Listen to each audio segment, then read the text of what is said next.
हर party की अपनी अपनी नीतियां है, वो अपनी भारत जोड़ो यात्रा कर रहे हैं, उसके लिए उनको बधाई। ये समाजवादी पार्टी के राष्ट्रीय अध्यक्ष हैं लोहिया वाहिनी के अभिषेक यादव जी, ये जन जन में साइकिल यात्रा निकाल के लोगों को जगाने का। लोगों को केवल राशन नहीं चाहिए, लोगों को शिक्षा और रोजगार चाहिए। यदि किसी भी व्यक्ति का विकास करना चाह रही है सरकार, तो लोगों को रोजगार देने का काम करे। यदि रोजगार मिलेगा तो सारे परिवार का विकास होगा। मोदी जी 2 करोड़ रोजगार देने के लिए कहे थे, वो किए नहीं अभी। हाँ, 2 करोड़ की बात जो आप ले आ रहे हैं, इसके लिए बहुत बहुत धन्यवाद। 2 करोड़ तो नौकरी मोदी जी देने का वादा किए थे।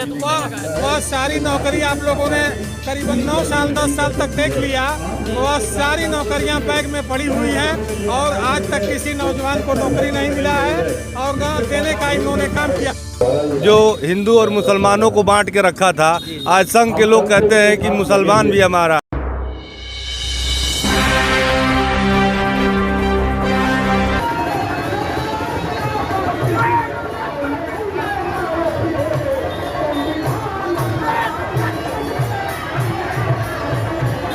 हेलो सर, क्या नाम है आपका? धनंजय यादव। अभी जो पार्टी के कुछ कार्यकर्ता लगते हैं, आज ये जो कार्यक्रम हो रहा है, इससे हमारे जो कि लोकसभा चुनाव में क्या असर पड़ेगा? जी देखिए, लोकसभा में ये लड़ाई इंडिया बनाम भारत की है, इंडिया बनाम एनडीए की है, इंडिया बनाम इंडिया की। एनडीए की है और पूरा देश इंडिया के साथ खड़ा है।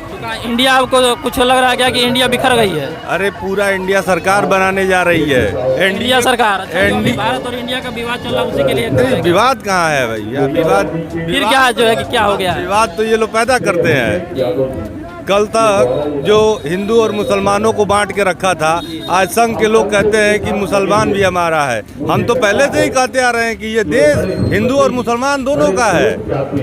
आज ये जो साइकिल यात्रा है, इसका मकसद क्या है? जो पार्टी जो साइकिल यात्रा कर रही है, साइकिल यात्रा का मकसद है कि देश में संविधान खतरे में है, हमारा गरीबों का, पिछड़ों का, दलितों का आरक्षण खतरे में है, देश की जनता खतरे में। अभी कांग्रेस के राहुल गांधी जी जो पैदल यात्रा किए हैं, भारत जोड़ो यात्रा, तो उससे क्या जो है कि फायदा हुआ और इससे क्या फायदा हुआ? भारत जोड़ो यात्रा आप देखिए, आपको अगर आप भाजपा के नजरिए से हट के देखेंगे तो केरल से लेके कन्याकुमारी तक को राहुल गांधी ने जोड़ के रखा है। इसी यात्रा के साथ इंडिया का एक गठबंधन तैयार हुआ है, जिसमें इस बार एनडीए को हरा के इंडिया की सरकार बनने जा रही है 2024। देख रहे हैं जैसे जनता का कहना यह है कि भारत खतरे में है और इंडिया बनाम भारत का इस समय विवाद चल रहा है। और सबसे ज्यादा समस्या यह है जनता का कि भारत में जो संविधान है उसको बदलने की बात ये मौजूदा सरकार कर रही है। और लोगों का ओपिनियन लेते हैं कि साइकिल यात्रा से क्या हमारे इस लोकसभा चुनाव में सपा पार्टी को कुछ फायदा होगा? क्या फायदा होगा सर?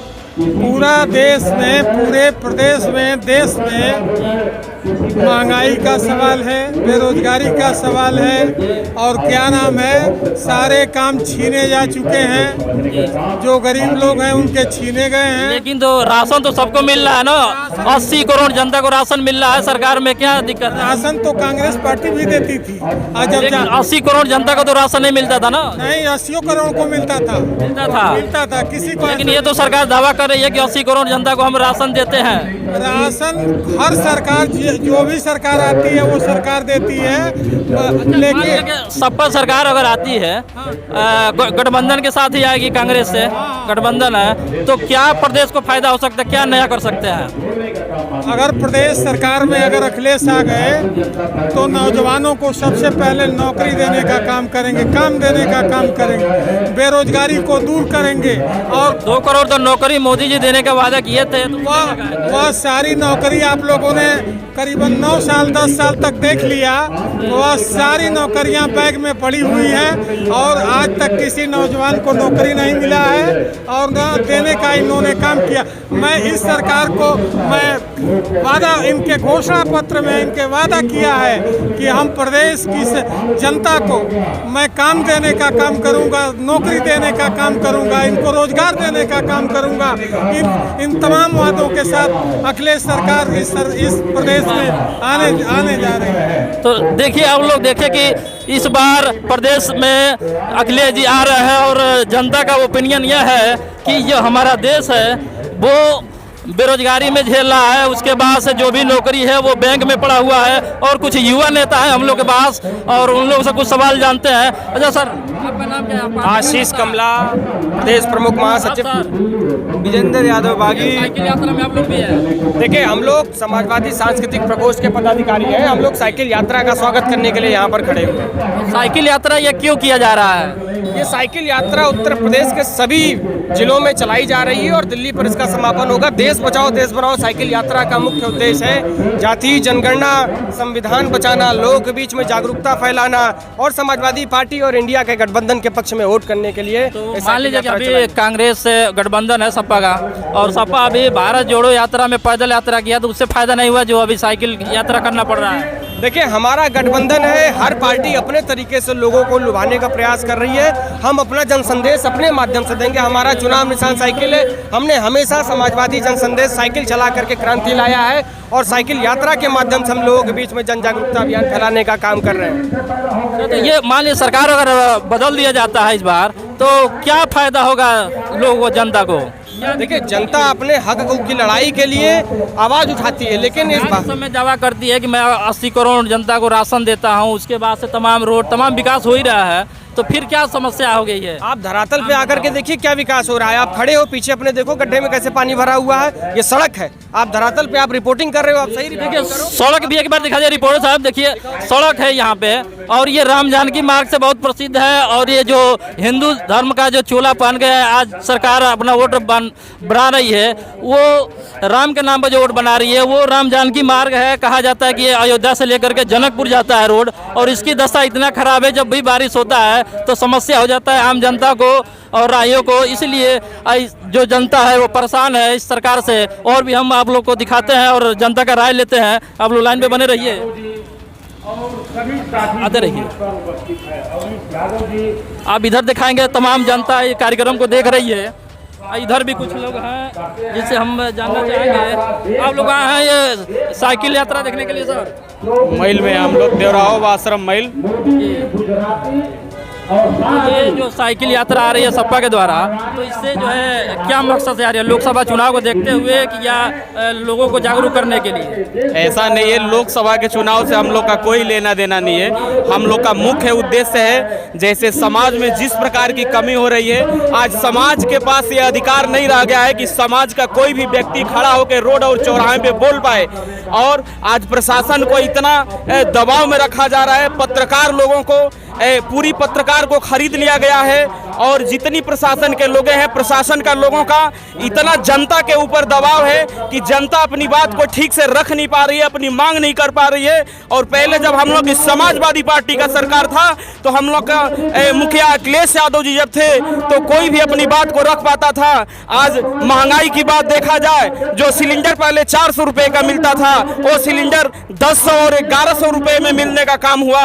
और आज के डेट में उसके बाद सिलेंडर के बाद देखा जाए बिजली की बिल की समस्या देखिए, बिजली का प्रचार हो रहा है, हर जगह मिल रहा है। भी तो मान लीजिए सरकार कहती है कि 80 करोड़ लोगों को राशन देते हैं, भूखमरी नहीं है, तमाम रोड बनवा रहे हैं, और यहाँ पे अभी G20 का वो कार्यक्रम हुआ है, उसमें तमाम ऐसे बिल पास हुआ है जिससे लोगों का ही फायदा होगा। तो क्या इसमें दुखी की बात है? सरकार तो अच्छा काम कर रही है। सर, ये बात सत्य है। मीडिया के लोग को बहुत बहुत बधाई कि आप सभी लोग ये भी कहा है कि मीडिया बिकी हुई है, ये वाला ये आपका हमारी बात जैसे मीडिया के लोग को बहुत बहुत बधाई इसके लिए कि आप सभी लोग केवल उसी बात को कह रहे हैं, जैसे G20 की बात हो रही है। हम बढ़ा चढ़ा के हुआ है तो आम जनता को G20 से क्या मिल रहा है इसको बताया जाए। G20 को एक जो नेशनल लाभ है ना, एक मध्यम वर्गीय और निम्नतम वर्गीय लोग हैं उसको क्या मिला जा रहा है। जैसे बात हो रही है G20 के इंटरनेशनल लेवल की बात हो रही है, और हमारे गांव में जो लोग निम्नतम वर्ग के हैं उनको 5 किलो राशन देके और उनको तराजू पे तौलने का काम किया जा रहा है। 5 किलो राशन से आप खुश नहीं है? मेन बात है कि लोगों को क्या चाहिए? राशन चाहिए, कपड़ा चाहिए, मकान चाहिए, जो सरकार जो है कि पूरा कर रही है। फिर दिक्कत क्या है? लोगों को केवल राशन नहीं चाहिए, लोगों को शिक्षा और रोजगार चाहिए। यदि किसी भी व्यक्ति का विकास करना चाह रही है सरकार तो लोगों को रोजगार देने का काम करे। यदि रोजगार मिलेगा तो सारे परिवार का विकास होगा। मोदी जी 2 करोड़ रोजगार देने के लिए कहे थे, वो किए नहीं अभी। हाँ, 2 करोड़ की बात जो आप ले आ रहे हैं इसके लिए बहुत बहुत धन्यवाद। यदि 2 करोड़ रोजगार मिला हो तो उसको सबके सामने प्रस्तुत किया जाए। किसी को नहीं मिला है, नहीं मिला है, सरकार बदलना है, एकदम बदलना है। क्या सर सरकार के लिए तो वक्त की जरूरत पड़ेगी। सरकार बदलना इस बार हाँ बदलना है। लोकसभा चुनाव में सरकार बदल देंगे। तो आइए बहुत ही इस क्षेत्र के नेता माने जाने नेता उनसे थोड़ा सा राय लेते हैं। और अभी कैमरामैन दिखाइए अंदर बैठे हुए हैं और आइए आप लोग को एक बार उनसे भी राय ले लेते हैं। नमस्ते सर, ये जो साइकिल यात्रा है इसके बारे में आप क्या कहेंगे? साइकिल यात्रा का इस देवराव बाबा के धरती पे हार्दिक स्वागत बंदन अभिनंदन है। थोड़ा जो दिक्कत है ये साइकिल यात्रा कहाँ से आ रही है? साइकिल यात्रा पूरे प्रदेश के हर जिले, हर विधानसभा, हर तहसील, गांव कस्बों में जा रही है। आज 50वां दिन इस साइकिल यात्रा का है। तो ये कांग्रेस पार्टी से गठबंधन हुआ है और अभी कांग्रेस पार्टी के मुखिया जो है राहुल गांधी जी पैदल यात्रा किए हैं भारत जोड़ो यात्रा में, तो उसको देखते हुए ये किया जा रहा है कि ये या अलग से सपा पार्टी अपना जो है वर्चस्व बनाने के हर पार्टी की अपनी अपनी नीतियाँ है, वो अपनी भारत जोड़ो यात्रा कर रहे हैं, उसके लिए उनको बधाई। ये समाजवादी पार्टी के राष्ट्रीय अध्यक्ष हैं लोहिया वाहिनी के अभिषेक यादव जी, ये जन जन में साइकिल यात्रा निकाल के लोगों को जगाने का काम कर रहे हैं। करने के लिए तो इससे फायदा होगा आने वाले चुनाव में? बिल्कुल फायदा होगा। देखिए नेता जब गांव में जाएगा, लोगों के बीच जाएगा तो उसका जरूर फायदा होगा, ऐसा नहीं। परिवर्तन कुछ होगा, बिल्कुल परिवर्तन होगा। तो आप लोग देखा कि हमारे इस देवराहा बाबा के पावन धरती के बहुत माने जाने नेता वीरेंद्र चौधरी जी से आप लोग को हम सुना रहे थे कि क्या कहना है। और अभी आप लोग को लाइन पे बने रहिए, तमाम अभी पैदल यात्रा भी आप लोग को दिखाएंगे और इसमें भी जानेंगे कि लोगों का क्या कहना है सपा पार्टी के और ये मौजूदा सरकार के बारे में। तो आप लोग लाइन पे बने रहिए। नमस्कार।